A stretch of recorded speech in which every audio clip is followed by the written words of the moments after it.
रे ना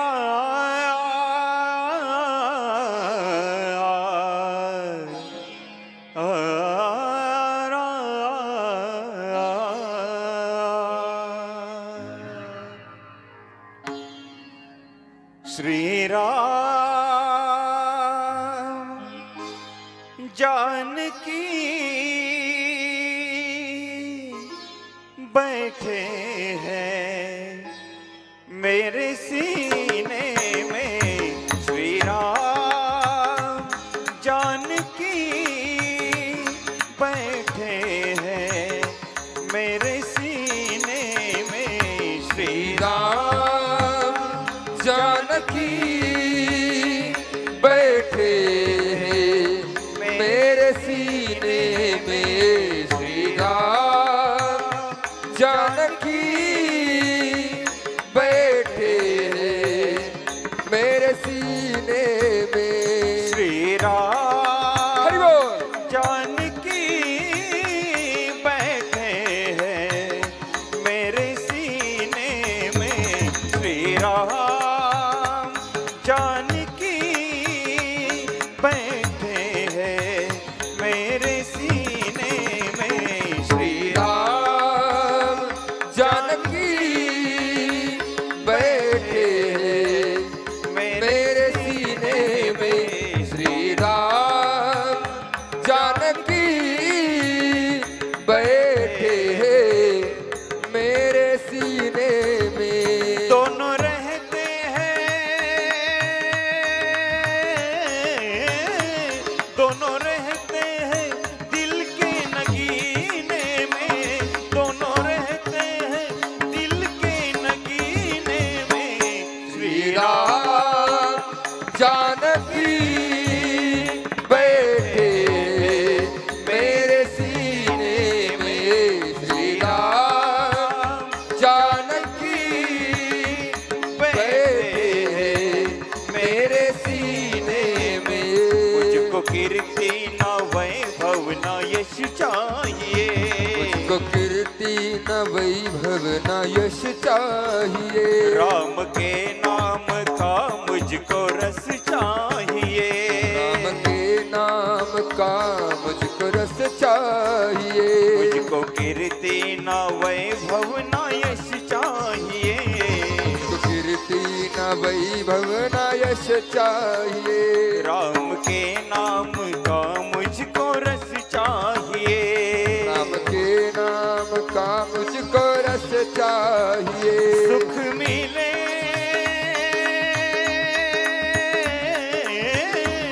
सुख मिले ऐसे अमृत को पीने में। सुख मिले ऐसे अमृत को पीने में।